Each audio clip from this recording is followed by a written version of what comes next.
just before we even start, I've got a camera at the back. None of your faces are in view. Is that okay with everyone? It's literally just capturing me, the whole poppy thing. So if everyone is okay with it, I'll be greatly appreciative if I can just record the session. Those that would want the session afterwards, we'll put it online as well. In charge.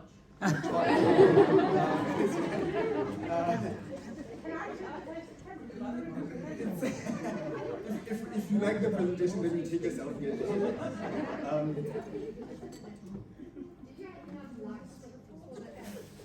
I've been told that this side, I think I look like Jamie Foxx, and then this side, I look like me. So the light is hitting nicely on this side because it reflects me. So I think it's all right. No. This is fine. This is fine. All right, let's make this presentation count. I don't take any of you guys sitting here for granted. I understand that some of you have taken time away from the practices. Some of you don't have optometrists who are working in the practices right now. So you're not generating any sort of revenue right now sitting here. So I don't take that for granted. You could have chosen to be anywhere else, but you chose to be here. So I'm fully confident that this presentation will add great value towards each and every one of you guys. I believe that optometry has got three functions: the academic side, the clinical side, and the business side. My role here, as much as is the afternoon graveyard shift, my role is to say, okay, we have had 2 days of the academic and the clinical content. Going back to practices tomorrow, how then do we incorporate that into our businesses? And I think that's why I'm here. Funny story, the last time I got the opportunity to speak at the Visiomed conference, I think it was the third time I ever got to speak in front of a large crowd like this. I had only written one book for the eye care industry.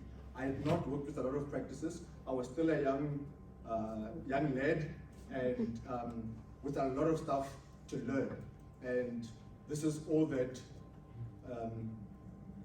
I could write. And all of this is all the critique that I got in terms of you need to go back and do some work before coming back. So years later, I'll pass these around so that we have written a pathology book, a marketing book. This was written by Marika Silius, so it helps a lot with regards the everyday pathology for practices. This is a marketing guide written in conjunction with Dr. Gerald Glover. He's in the United States of America, and he runs the biggest podcast channel in the United States for eye care professionals. So the two of us wrote this book on marketing. It was launched in 2020, and then this is strategic guide for optometrists. And literally we wrote this during the pandemic. We're like, this is what you are doing leading up to the pandemic. The pandemic hits, what do you then go and do going forward so that you can maintain peak performance levels? And it focuses on 3 topics: your attractive appeal as a business, the financial aspects of the practice, and of course, sustainability. How do you maintain that which you were doing 20 years ago, 15 years ago? 2 days, yesterday in actual fact, let me pass this on. So you can have a look there. No. I've just passed like the books randomly, and then,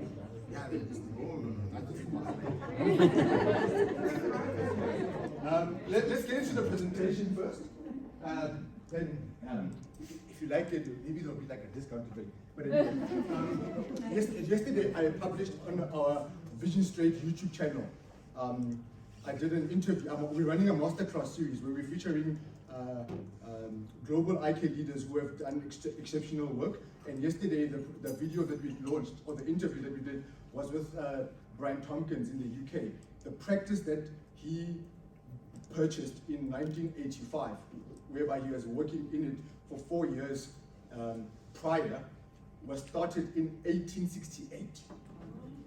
And he was telling me that as the interview was starting, he was asking me, are we putting this on TikTok? Are we doing this? Are we doing this? And he was telling me that he's almost 50 years practicing. And I asked him, okay, how do you remain relevant? How do you keep operating at a high level every single time, year after year? Why are you not tired of doing the same old thing? And he kept it very simple. He said that his main focus every single day when he comes into the optometric practice is to make sure that he gives every single person that walks into his practice the best patient care. And that's his focus. And for me today is how can I help you guys through the presentation ensure that you experience the most phenomenal practice experiences for yourselves, for your teams, but most importantly as well for your practices. So I'm not used to using these things. All right, so a few questions that I put up in preparation for today. What is limiting or elevating your optometric practice now in 2022? And this is a few things that we have put up here. I'll just go through them quickly. But the first one, when our lovely president said that we can now go out and see people, some of the practices that are sitting in here, you would go into the practices and you would ask, how are things happening since the pandemic? And a lot of people, or a lot of practices, have what we call the COVID excuse. The COVID excuse. And then I will ask the particular practitioner that, but wait a minute, aren't more people utilizing their eyes now as a result of the pandemic? And we should actually be seeing more people. And some optometrists are saying, no, unfortunately, the economy has been bad on many people, and so the patients are not coming in for their eye care practices. So a lot of practices, they're either growing because of COVID, or they're not growing because of COVID. Are you relying on what has always worked before? Are you investing in your area of your competency skills? So for example, if you're just providing general optometric care, and now the pandemic has hit, and the things that you were doing 5 years, you're still doing the same things now. You're not investing in any area that you can start making it a specialty service within your practice.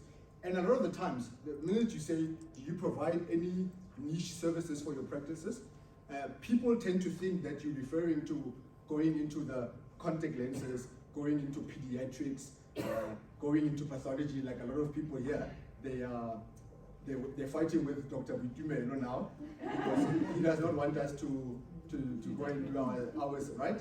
And I always ask them, I'm saying, how patients experience frame selection for some of the practices that are in affluent areas. Why can't you then create an experience by when a person comes and selects frames? It should not just be you getting out of the test room or examination room. Apologies for that. It's not a test room. We are optometrists. Let's hold ourselves to a different level. We have examination rooms. And so why don't you have a section where frame selection takes a bit longer than just choosing any pair of frames that people are going to select? Why can't we as optometry practices get to a level where we say people need an eye exam annually, or if the medical aid says they will only pay for it every 2 years, that's fine. But why can't people be buying from us every 6 months? So don't confuse the buying of our products with the examination processes that are involved in it. So a specialty service, in the marketing book there, chapter 10, there's we featured leaders in eye care. One of the first person that is in that book, in terms of what do the experts say, it's Eva. She runs Frame Styling Academy, and she has incorporated that in her practice. And she was telling me that, she even shares her journey there in terms of how did she start it, why did she start it, and what the impact of it has been in her optometric practice. So niche services can be a wide array of stuff that, even if you're doing general optometry, but just elevate all the general stuff that you are doing in terms of how patients experience your products, how patients experience your practice. Let me ask you a random question on operating on a higher level of excellence. Who here has, actually, let me not even ask it like that. I'm quite certain that, especially the people who have been in practice for more than 15 years, you have patients that have been coming to your practice for a very, very long time. Yet, when a person comes into the practice, right, your team, all they're doing is, like right now, this is what's happening in your practices right now. Someone walks in or calls to make an appointment, right? They check, okay, Mr. So-and-so was the last time he was in the practice, he's been in the practice before, they take out the file. I mean, they don't even take out the file. They just check, okay, confirm the appointment on your system. Does anyone ever think of, wait a minute, let me check, this person has been coming to the practice for the last 15 years. What is the buying behavior of this person? Your staff should be in a position where they say that, okay, wait a minute, Ntate Mokoni has been here for a while and he comes consistently every 2 years. But we have not upsold him on anything. We have not upgraded him on anything. And he keeps on ordering the same things. Tomorrow when you come to your practice and you've got 10 patients that are booked for tomorrow, your staff should be in a position where they're saying to you, 6 of the patients that are coming today have been here before. This is what they bought beforehand. This is the purchasing behavior that they are accustomed to. So that when you then take that patient into the examination room, you already know the buying behavior of that person. You not just, and you can already look at where the opportunities are to upsell that person. So sometimes you just get into that routine of doing the same old thing. Nothing wrong with that. It has always been working. But I'm a firm believer that you should not be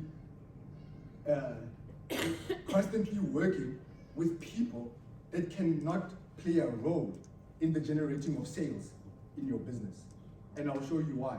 Your team, a lot of times, a practice, you've got one staff member, it's old Tani, she's been there for a very, very long time. Nothing wrong with that. You know what the old Tani can do that younger people cannot do? Learn people's names. Learn people's names. The old Tani can be able to, they will tell you, this patient is from this and this and this and this. Now, how do you tweak that to help the Tani be able to generate sales? Don't just constantly get into this routine. Luis, 35 minutes is not going to work. I need an hour. I'm still on slide number 2. But anyway, let's go. I hope you guys, I hope you guys get what I'm saying. So it goes back to empowering your team. I'm shocked at practices that the last time you did training was when you were doing the, what do we do when people, the sanitizing stuff, wearing of masks, all of that type of stuff. Your staff, for the first time in their lives, some of the practices that are here, and by the way, we're here to learn, right? So I sometimes get to speak in a certain tone, because I know that when we all leave here, something's going to change that we're going to go implement in our practices. Don't take offense, it's just my personality. I apologize in advance, and no attack on anyone. Anyway, they knew that, like this. They were very sharp on that. But you ask them simple stuff that they've been doing for the last 5 years, they can't be able to have the same confidence that they have when they tell people to sanitize their hands. That is a problem. So empower your team. Faith or fear. We've got different religions here, different cultures and everything like that. Use that to your advantage. I'm a Christian. I believe in God. Then I find myself working in a practice where the people that I'm working with also believe in the same thing that I believe. Or the people that are in the practice, they don't believe in what I'm believing in. But whatever the game is people buy you before they buy what you have to sell. So for example, with me here, I've got a little booklet here with scriptures and a message that I speak over my business. I get shocked when you talk to an optometrist and you ask them, you're so passionate about your faith, irrespective of what it is, and yet you don't even pray over your business. So that's why I put that there. So your staff, when they pick up, every time reps are coming in, how's things? You busy telling the rep, it's slow. How's everything? I've heard this from some of you. How is everyone else experiencing things at the moment? And the rep will say, yeah, everyone is going through a difficult period. And you having that conversation in front of your team. And tomorrow you expect your team to add any form of value to your business? Really? Because they're picking up from your energy. They're picking up your fear. And they're not picking up your faith. Whatever that you believe. So, and then this last one. Are you clear on why people come to your practice? Second question. Would you go to your practice? Would you go to your practice?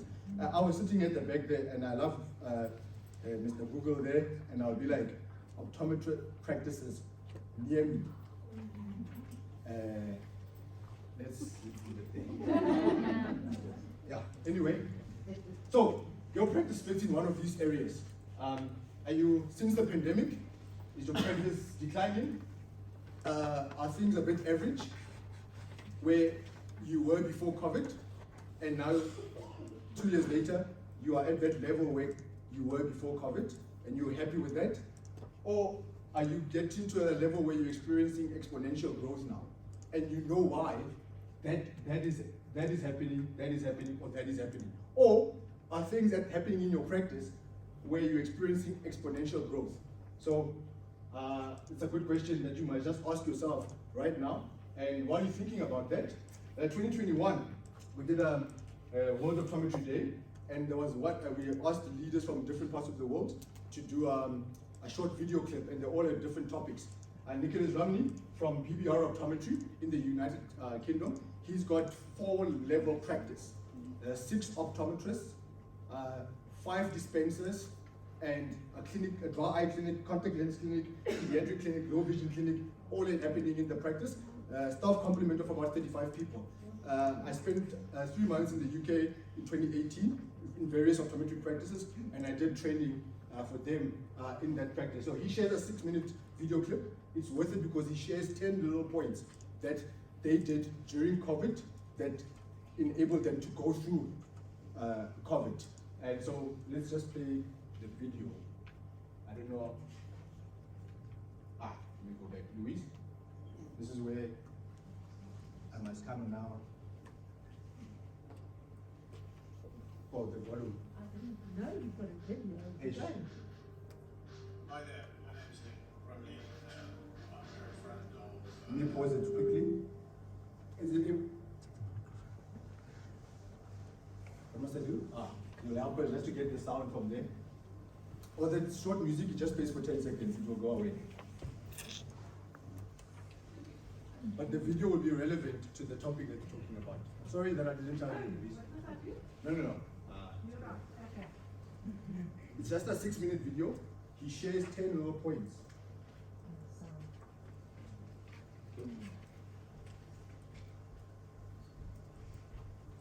I think the suppliers outside, they all had videos. So I was jealous. I was like, I have to have a video now. Maybe I met a few years ago in South Africa. One of the places that we're denied access to at the moment, and you're denied access to us. Obi's running a first-class consultancy service for optometry, and he is an inspiration to all of us. Those of us who are just starting out, or those of us who've been in business, in clinical practice for a long time. So Obi's asked me to speak a little bit about leadership. We've come through this pandemic just now, or at least we're on the home straight, we think. And I thought what I would do is just present 10 little tips, top tips, which I've used in kind of helping me, guide me through some of the most challenging times, not just in the COVID crisis, but in other areas as well. So I'll just run through those. So the first one, of course, is that you must never lose sight of the ultimate objective, okay?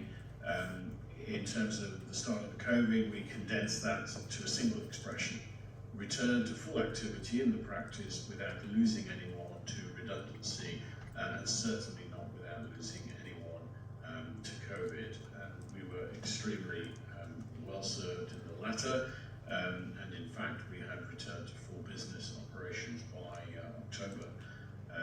Since then we've had another lockdown, but again we maintained that single expression of return to full activity. My second tip is that you need to set an example. You need to be showing visible, memorable symbols and behaviour.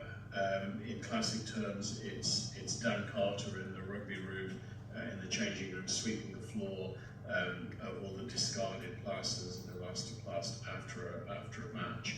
Be the first to arrive, metaphorically, and be the last to leave. You need to maintain, number 3, you need to maintain your optimism. It's absolutely certain every day is a better day. Even if you've had a bad day, tomorrow is another day. Number 4 is the number 1 priority if you are the leader, actually, is to take care of yourself. You need to maintain your own stamina, and you need to lose the guilt of taking time out to look after yourself, whether that's exercise, whether that's reflective time, whether that's your own learning and education, whether that's pushing the boat. But at the end of the day, that time that you spend is important for the leadership of the business. Number 5 is you must reinforce the message that there are no silos. We live as one, we die as one. If the practice fails, we all fail. We will come out of this together with everyone. Back to point 1, that's ultimate objective.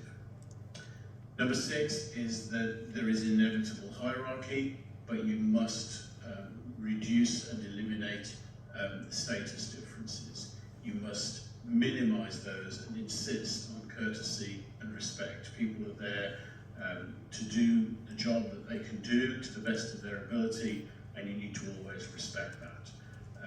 If there are crosswords, people need to understand that they're said not in a personal basis. Number 7, because it does happen, you must master conflict. You need to deal with anger, and you need to deal with flare-ups at the root, at the start. Sometimes not with an immediate reaction, but you need to draw attention to behaviours that are not appropriate for the rest of the team, and you need to certainly avoid power struggles. You don't really want to silo and get people acting in groups or cliques. In certain instances, you can use the old mantra of keep your friends close, but your enemies closer. So if you do have an individual who is struggling with the group concept and struggling with the nature of the practice, then you need to be very close to them. You need to be talking to them on a regular basis. Number 8, we're getting to the point where you can always find something to celebrate and laugh about. Always be kind, be able to say please and thank you, but have a joke, have a laugh. I'm a bit of a tease. Sometimes that comes out well, sometimes it doesn't. I think people understand that my heart's in the right place. As soon as we can have a party, we'll have a party. It's important. Number 9, there will be occasions, there will be things that crop up and you think, do I need to do this? Can I get away without doing this? But no, what you sometimes need to do is you need to take that big risk. That big risk is important. It may be something that you would ordinarily perhaps not take, but at the end of the day, you have to consider what is the big picture. Go back to the ultimate objective. And finally, number 10, never give up. There's always another move on the chessboard. Tomorrow's a better day. And if you need to, you can either behave like the bishop and go in diagonals, or you can be as the knight and go 1 step forward and 2 steps to the side. There's lots of different ways that you can get around this. Never give up, there's always another move on the table. So as long as you can remember a number of these different things, that's my mantra for leadership. Obi's a real star in pushing this forward, and I hope you've enjoyed listening. Good luck to all of you, and we'll see you again very soon. I hope you enjoyed that.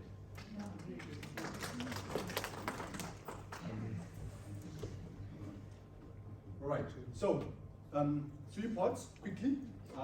The attractive appeal of your optometric braces. We're going to focus on 3 quick aspects of it. Number 1, let me go back there. Your consumer strategies, right? Individualize the patient care. What do we mean by that? The person that comes to your practice for the very first time is different from the person who comes to your practice already wearing glasses, but they only wore a pair of glasses 2 years ago, and now they come into your practice for the very same first time, but it's not their first time experiencing like an eye examination procedure. Versus the person that keeps coming back to your practice year after year. They cannot all be treated the same way. That makes absolutely no sense. And I'll show you why, that there's certain things that your staff need to do to connect with that first-time visitor versus the stuff that person who's been wearing glasses.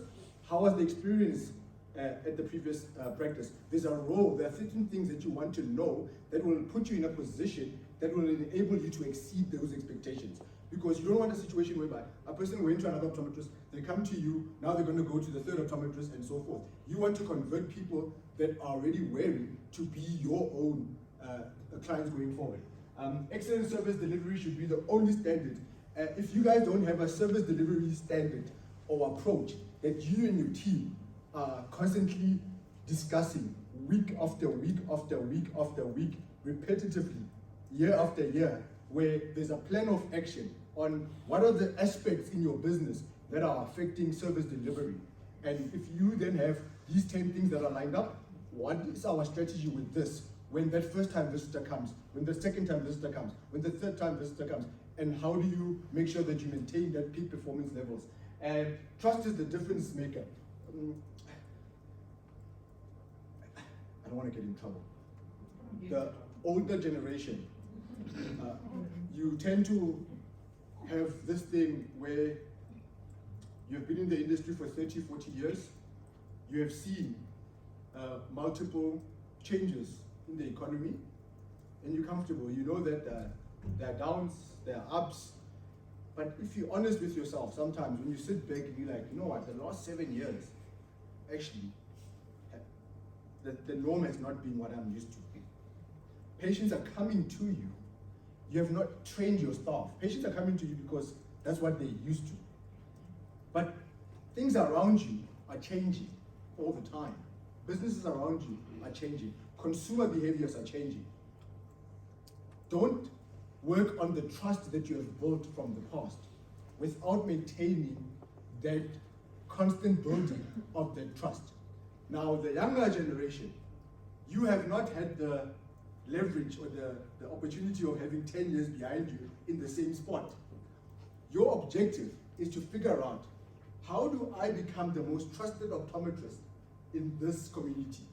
How do I integrate my practice in this community? What influences trust? I go to the dentist, I go to the physiotherapist, I go to the GP. Why do I go to certain people and not the other ones? What is it that they did that gave me the confidence that this is the place for me to go to? And once you have established that, then you realize, wait a minute, that means in my practice, the strengths are the following with regards to my team. And this is how that can establish trust when that person walks into the practice for the very first time. The weaknesses are as follows. We can do it on our own by having our own training and discussing it and working on ourselves, or we need outside help. Whatever it is, figure it out in terms of what can generate or build trust behavior. Because trust leads to loyalty, loyalty leads to repeat business. At the end of the day, that's what you want. I'm waiting fast. Oh, there we go. The next one, the market that your business operates in. Especially this one here, the visual representation of your brand. Google now your practice, please. You'll be shocked at what you see. Just Google your practice from the perspective of the consumer, not from the perspective of the optometrist. And you'll be shocked that, technically speaking, you are not where you're supposed to be. So what you do in the examination room as the optometrist needs to coincide with what happens in this room. Ada, she's still here. She's from a practice in these affluent areas there. The dress code in the practice is absolutely shocking sometimes.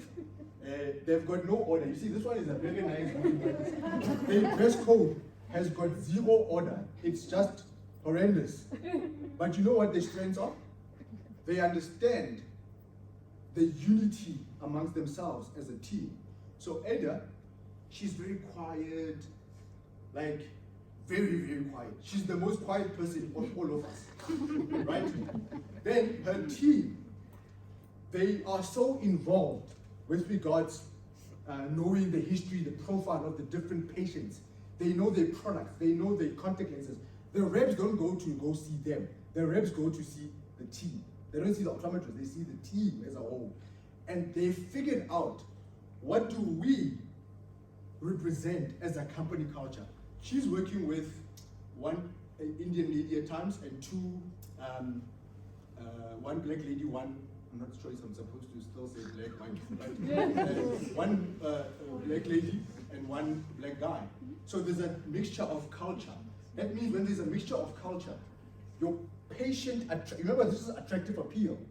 The patient profiles that you are putting your practice in a position to attract expands. Does that make sense how it goes? Because when you are sitting now, you're busy discussing how do we approach the high incoming earner that goes Mohammed, this Alicia Singh, and all of those type of things, because you all work on each other's strengths and you are discussing things. So please remember, and then you translate that online. So that is your website supposed to be generating money for you? Yes and no. But what you then do, you make sure that you are doing absolutely everything that you're supposed to be doing there, and then translate that onto your online presence and let that go in. You'll be amazed at the amount of new people that you are going to be starting to see in your practice. And then how do you personalize the communication? Someone comes to your practice for the very first time, and they've gotten glasses, and that's it. They go. There's no form of communication that happens from some of the practices. Someone has been coming to your practice for 10 years, 20 years, but you're treating them the same way in terms of post-service after call. The service that you render post the service. We've forgotten that. We used to do that back in the day. I'm still fortunate enough to have graduated on this side of 2010. So I get shocked that we don't do those post-service after calls, service, whether it's a phone call, whatever it is. Personalize the communication with your patients. You'll be amazed at how you elevate the patient experience, because people are going to talk about the experience, good or bad. The eye care practice, I have to move quick. The eye care practice that you're building, educate the patient throughout the sales journey. I call it a sales journey because from the minute you walk in, Mr. Brian Tompkins yesterday, I took some notes during the interview, and he said, look after the person from the onset. Look after the person from the onset. The minute that person makes an inquiry, get them there and look after them throughout the process. You'll be amazed at how that new person becomes a second person that they bring, a third person that they bring. I don't know how else to emphasize that. By the way, anything that I'm saying here today, if you're not going to get the buy-in of your team, it's going to be useless. So I'm expecting so many phone calls tomorrow about, Obi, please come and train our team. But anyway, retrain your team in the critical areas. Sometimes I've seen practices, this is what they were doing in COVID. Oh, we don't have a website.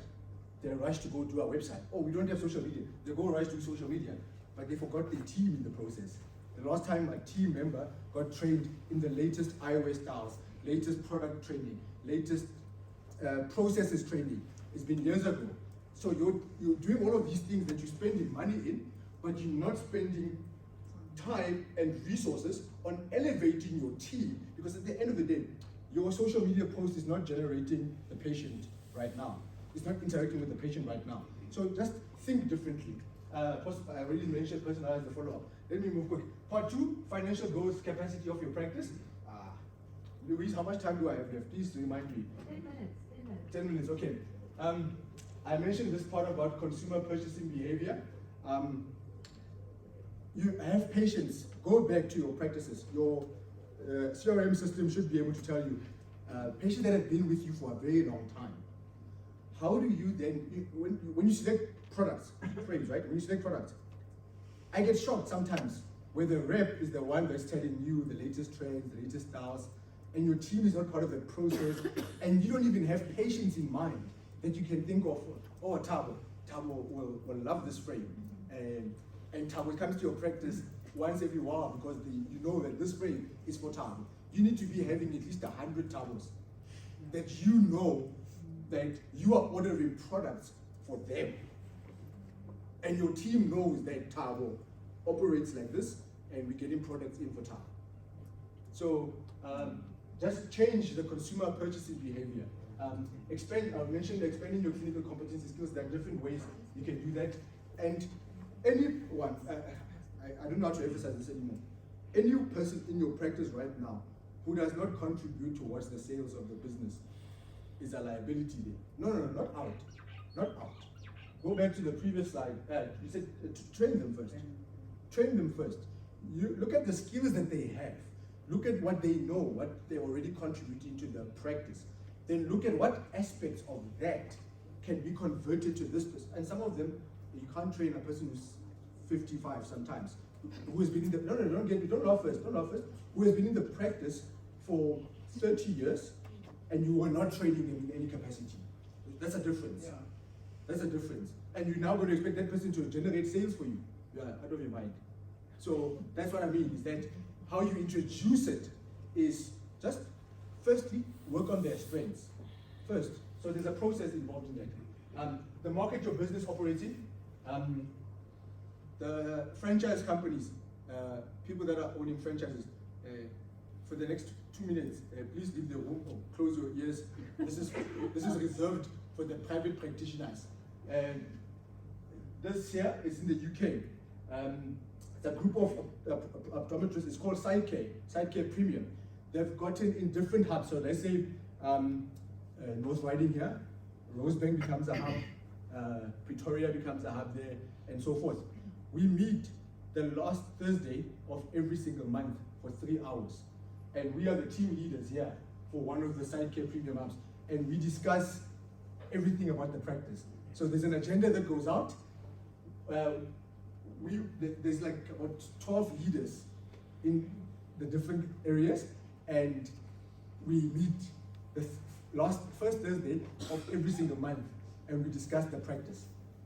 So there's a communication platform that has been created where we then discuss what are you finding a challenge with in your practice, what am I doing well in your practice. So currently in South Africa, we're running it with 5 practices since the beginning of this year. 5 practices, the other 4 were from last year, and it's 5 practices now where you sign up for 12 months, and then that 12 months, we work on everything. Leadership, sales, products that you're stocking, all of that.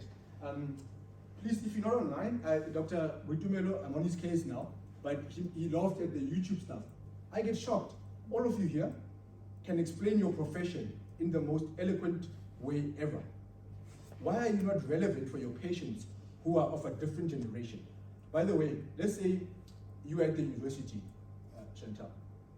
You're at the university. There's a student there. They've got, I think, 4,000 followers on YouTube. Let's not even talk about the other social media. 4,000 followers, subscribers on YouTube.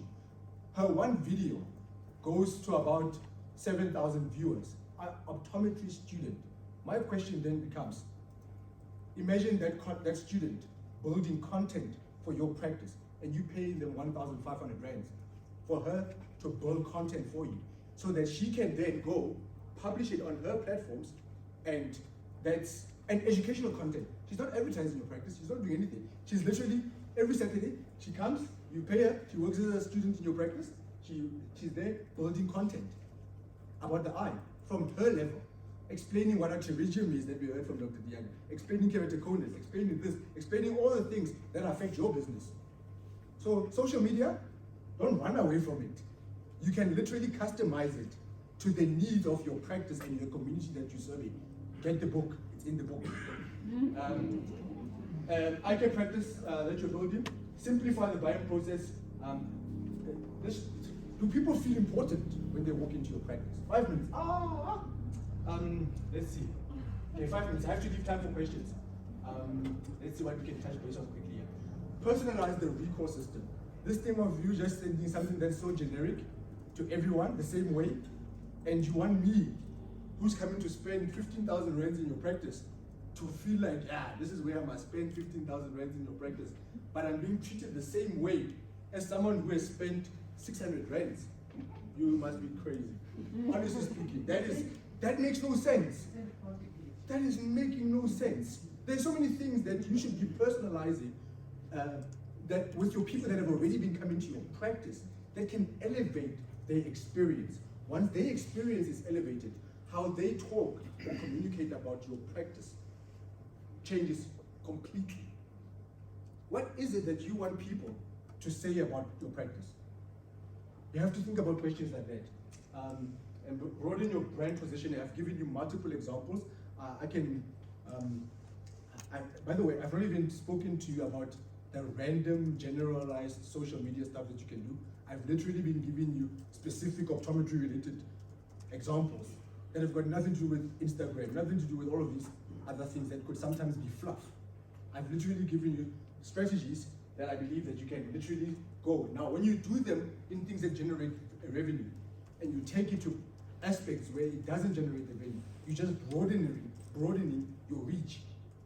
You want new patients. You don't want your practice to be surviving based on patients that you've always been seeing. Invest in your team. That's like the number one thing. Anyway, red carpet experience. I'm closing off. What patients want.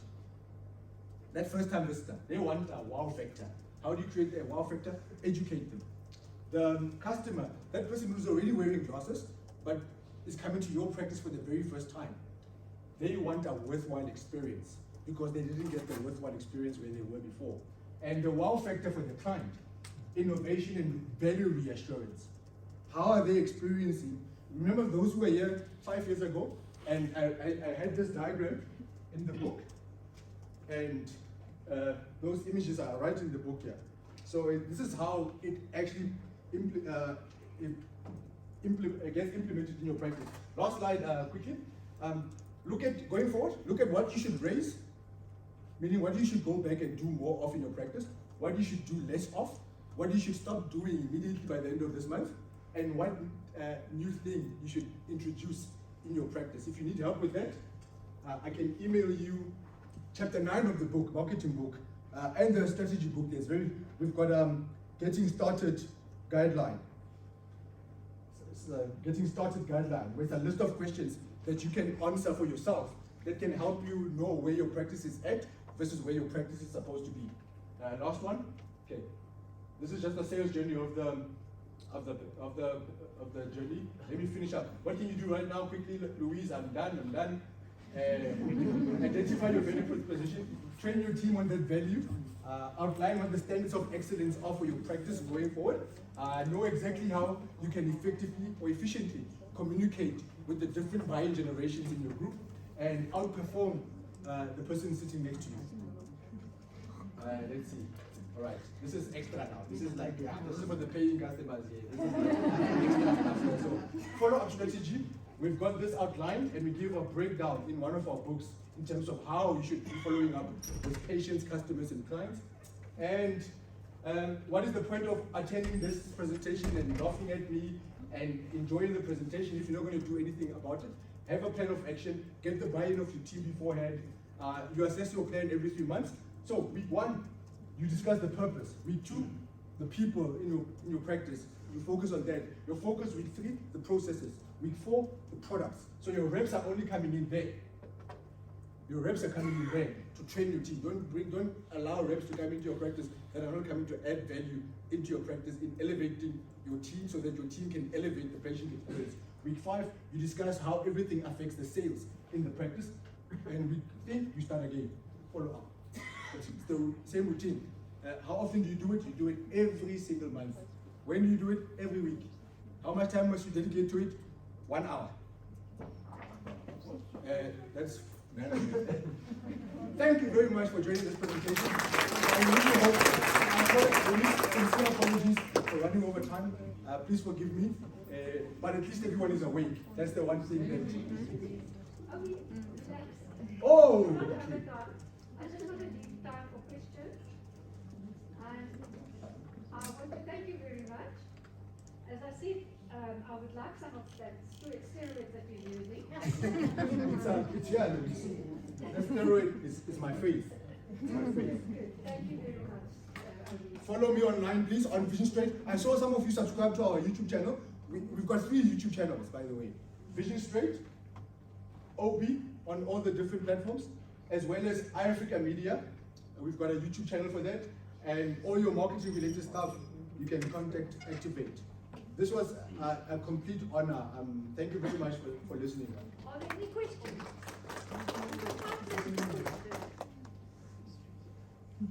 Yes, sir. The difference between a client and a customer. The difference between a client And a customer. and a customer.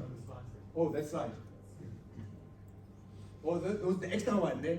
That's why you must take the picture. I quickly went through that one. That's where you must really, you want this one in terms of. I understand the difference between the patient and the customer. What's the difference between the customer Okay, and the client? so the customer is the person that, how we defining it as Vision Straight, is that person that already has had an experience with purchasing a pair of glasses or contact lenses, or that person that has come to your practice maybe once before and they bought something from you. But you cannot necessarily rely on that person being recurrent business for you. The client is that person who identifies with you as their optometrist. So we break it down like that the patient first time experiencer of eye exams. Customer, they've worn a pair of glasses before, but not necessarily from your practice. The client is the one that keeps coming back to you. So this year, we say there are 11 points where you can literally exceed patient experiences. Value experience, products, services, solution offering, location, expertise, convenience, trustworthy brand, company culture, team, and leadership. You know why they invited me to join the UK stuff? Because they want their practices. The only reason, it's not that I'm training well or all of this stuff. The only reason is that they believe, this is what they said to me, they said they believe that I'm like a match that can set people on fire. And all they want is how can they, teams, operate with that energy level. So my role there is to unlock the quiet person. Ella. How do I turn that and elevate that person to operate and function in his or her element? Not to convert them into an extrovert.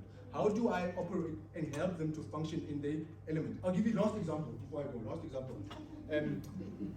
Ronald, I'm going to make this example about you. I met Ronald a few years ago. She bought our first 2 books. Our first book actually, not our first book. The second one, she got it for free. When the third book came, the pathology book, I went to the practice and I dropped the book, and we remember the story differently. I said this book costs so much, and she said she was told that the book is free. Went back to the practice and I was like, hey, are you taking the book or are you leaving? And she was like, no, you heard the book was free. She was not happy about, she felt that I was being ingenuous and all of that, and she was not happy. I realized where her practice is located, the type of patients that she sees. I never stopped. Just because the relationship was broken and I dropped the ball in terms of service, I kept going back to Ronelle and asked for the business, telling her about our marketing book, telling her about our strategy book, telling her about our CPD platform, telling her about our training, telling her, and every single time she had no interest in talking to me, right? But I would leave something. I would leave a file. This file here, I left this at her practice, and I said, and that consistency year after year of not giving up, Professor Nicholas Romney, led to her now having done a lot of the services that I've just mentioned. So how is that applicable to your guys' practice? When your staff drop the ball, don't be like those optometrists who are not here, who then abdicate the responsibility to their staff and take the responsibility to the staff member and feel like the person is useless. That's an educational opportunity for you to train your staff. You say, remember we talk about purpose there, week 1, and people week 2. Now you can have those relationships. This is how what you do affects the business. When you do it this way, we all grow. When you do it that way, we suffer. Now, when a challenge happens, you are able to say, guys, we dropped the ball, how do we fix it? Yes, there are repercussions, but you can follow up with that patient with that care and being intentional about it, that even though we have messed up here, we're still going to fight for you. We will still take care of your business. We will still take care of your eyes. We will still do whatever it takes to win you over so that we can win back the trust. Now, she's happy. She's happy now. But because I kept on going. Keep on going with your patients. Keep on going. Your patients should be spending so much money in your practice because they have it. They're just not spending it in your practices. That's what's happening. thank you so much. I really hope. Yeah, thank you so much.